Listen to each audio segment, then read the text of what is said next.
Dans la paisible matinée du 16 septembre 2025, le monde du cinéma a perdu une icône éternelle. Robert Redford. Il est décédé subitement, à l'âge de 89 ans, dormant paisiblement chez lui à Sundance, dans l'Utah, où il avait passé une grande partie de sa vie à bâtir un héritage artistique et à protéger la nature. Il s'est éteint entouré de ses proches, mettant fin à une brillante carrière de 6 décennies, profondément liée au cinéma indépendant et aux valeurs hollywoodiennes classiques. La disparition de Robert Redford a laissé des millions de fans à travers le monde en deuil, comme si un pan de l'histoire du cinéma avait disparu à jamais. La cause exacte du décès de cet acteur oscarisé n'a pas été annoncée, mais selon un communiqué de sa famille, il s'est éteint paisiblement, sans douleur, comme s'il était prêt à se fondre dans la nature qu'il aimait. Ces derniers instants, bien que gardés secrets, évoquent l'image d'un homme qui a vécu une vie bien remplie, passionné d'art et d'humanité. Ses funérailles, organisées en petits comités dans l'Utah, reflètent son style de vie humble. Revenons sur la vie, la carrière, les derniers instants et l'héritage durable de Robert Redford, une légende qui a changé le monde. La disparition soudaine de Robert Redford a bouleversé le monde entier. Né le 18 août 1936 à Santa Monica, en Californie, il est décédé quelques semaines seulement, après son 89e anniversaire. Selon un communiqué de Cindy Berger, présidente directrice générale de Rogers & Cowan PMK, Robert Redford s'est éteint le 16 septembre 2025 à son domicile de Sundance, dans les montagnes de l'Utah, un endroit qu'il aimait, entouré de ceux qu'il aimait. Il s'est éteint dans son sommeil, une fin paisible après une vie de passion et de dévouement. Ces derniers instants ont été décrits comme sacrés mais douloureux. Sa famille, dont son épouse Sybil Sagar, ses enfants et petits-enfants, étaient à ses côtés, le regardant s'endormir sans savoir que c'était la dernière fois. Il n'y avait aucun signe de douleur ou de lutte, juste un départ en douceur, comme le vent balayant les montagnes de l'Utah qu'il aimait. Les fans ont pleuré la perte, non seulement d'un acteur talentueux, mais aussi d'un réalisateur pionnier, d'un écologiste engagé et d'une icône de la beauté masculine classique. La cause du décès de Redford n'a pas été révélée, mais certaines sources suggèrent qu'elle pourrait être liée à son âge avancé, malgré son mode de vie sain, ses fréquentes randonnées et sa proximité avec la nature. Sa famille a réclamé le respect de son intimité, et le monde entier a respecté ce souhait, même si le deuil était omniprésent, d'Hollywood aux petits villages européens, des villes asiatiques animées aux contrées africaines reculées. Les publications sur les réseaux sociaux regorgeaient d'images de Redford dans des rôles classiques, du Sundance Kid à Bob Woodward, accompagné d'hommages touchants. C'était plus qu'une simple star, a écrit un fan. Il m'a appris que le cinéma peut changer notre vision du monde. Un autre a partagé « J'ai grandi en regardant Butch Cassidy, et maintenant je pleure parce qu'il est parti. » Selon les premières informations de la Cremation Society of SC, les funérailles de Robert Redford se dérouleront probablement sous forme de crémation ou de cérémonie privée au Sundance Resort, qu'il a construit comme un sanctuaire dédié à l'art et à la nature. Sa famille n'a pas encore communiqué de détails, mais plusieurs sources affirment que la cérémonie sera intime, en présence uniquement de sa famille et de ses amis proches, à l'écart des projecteurs médiatiques. Certains de ses collègues, dont Jane Fonda et Meryl Streep, ont exprimé le souhait d'organiser des commémorations publiques, lors du Festival du film de Sundance 2026, avec des projections spéciales et des tables rondes sur son héritage. Des hommages en ligne ont également commencé, des millions de fans partageant des souvenirs de ces films, des répliques mémorables aux scènes emblématiques.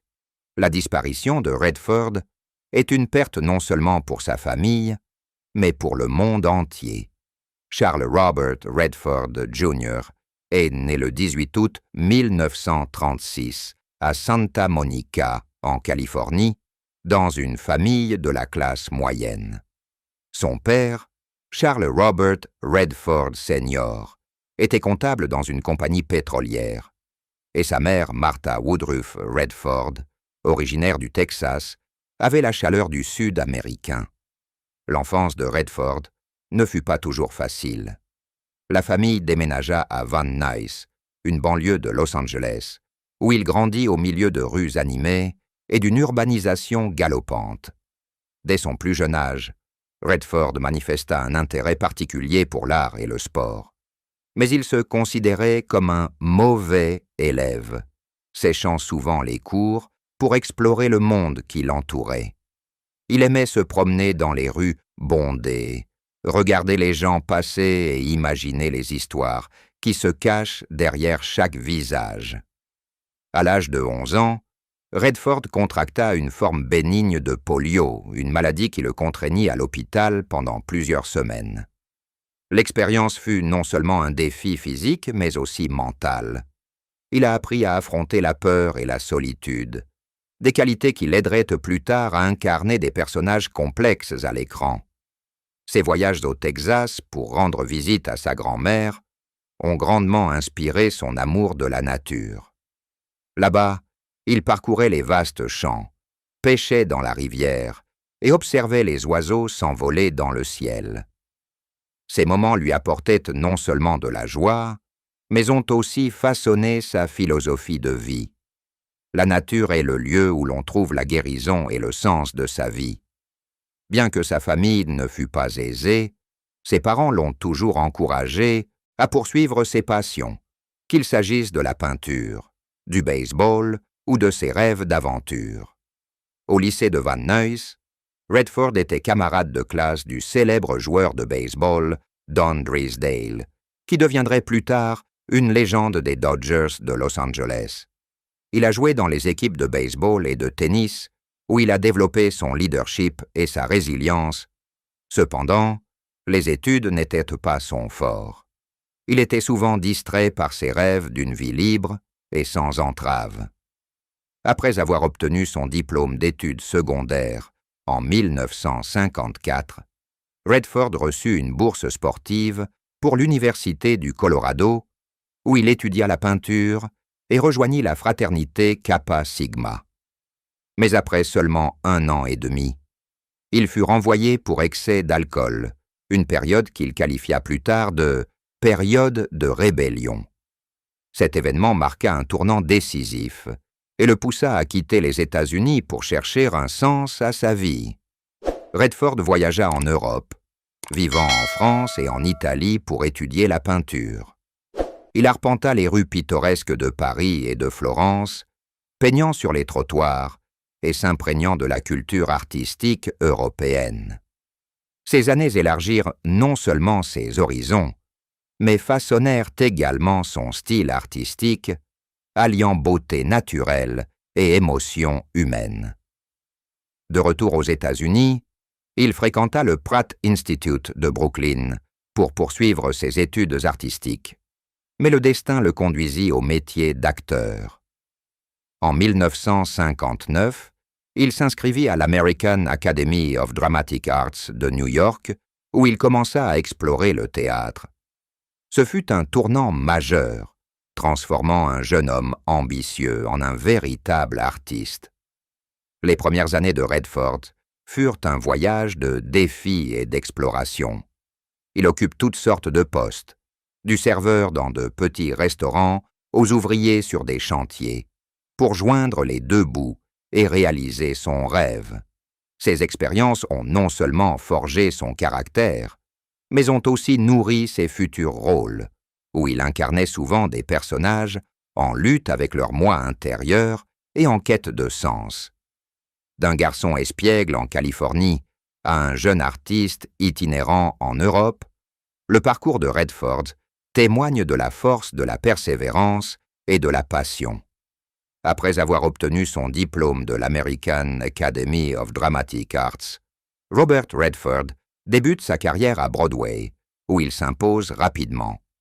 Son premier rôle est un petit rôle dans Tall Story en 1959, une comédie sur le basket-ball universitaire.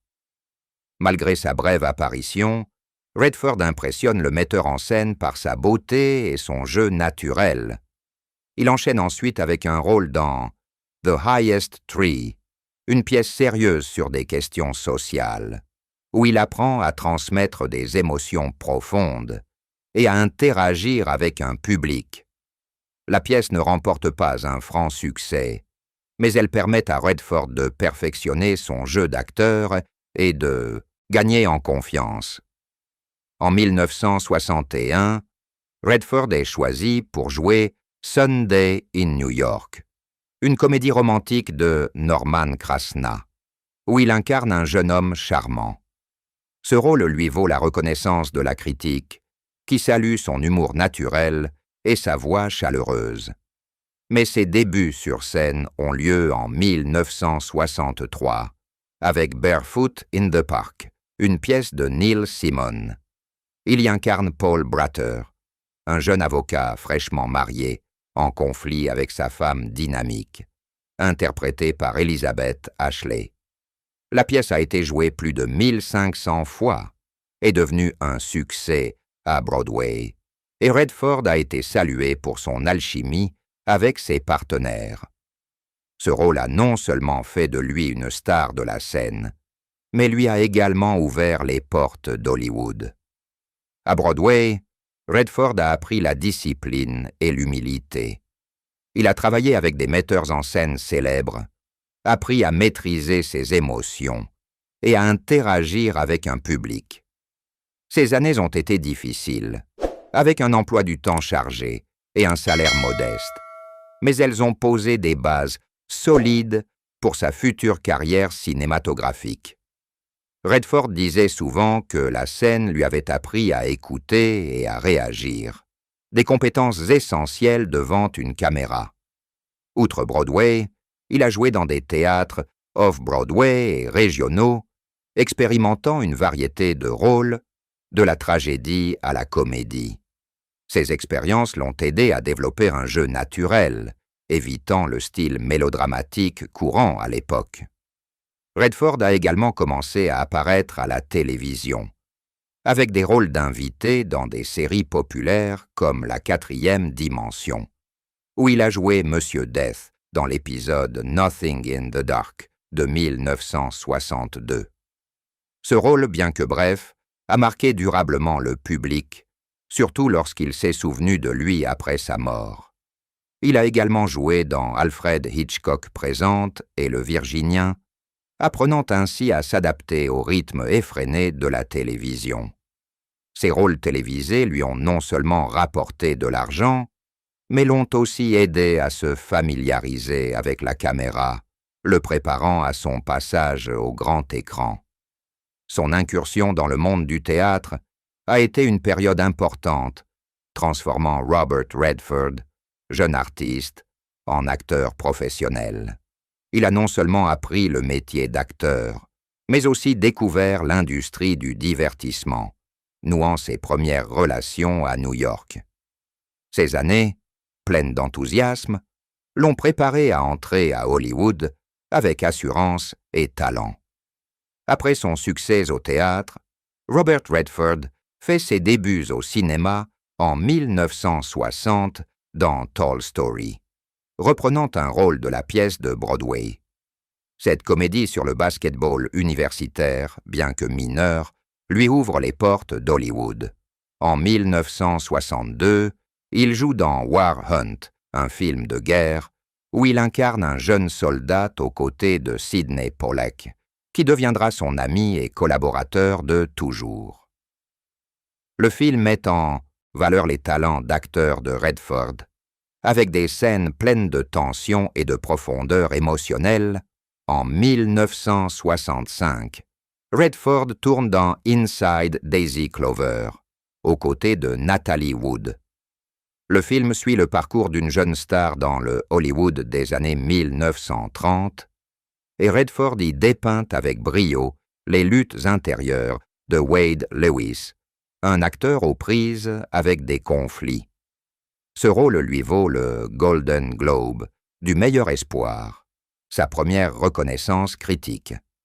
Le film, bien que n'ayant pas rencontré un énorme succès commercial, attire l'attention de Redford auprès d'un acteur talentueux, non seulement pour son physique, mais aussi pour sa capacité à transmettre les émotions. À la télévision, Redford enchaîne les rôles dans des séries comme Le Virginien et Maverick, où il apprend à agir rapidement sous la pression du temps. Son rôle le plus marquant est celui de la voix de Charlie Pond, en 1962, qui lui vaut une nomination aux Emmy Awards.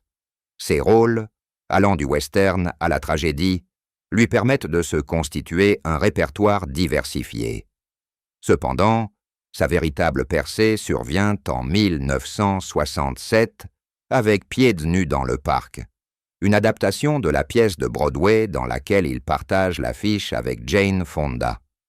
Le film remporte un immense succès, engrangeant des millions de dollars, et Redford devient une star. Son rôle de Paul Bratter, un avocat conservateur mais sympathique, met en valeur son humour et son charme, et il conquiert le public du monde entier. Ses premiers rôles sont fondamentaux pour la carrière de Redford. Il apprend à être à l'aise devant la caméra, travaille avec de grands réalisateurs et s'impose comme un acteur à la fois charmant et profond. Ces années marquent également le début d'une longue relation avec Sidney Pollack, qui réalisera nombre de ses futurs grands films.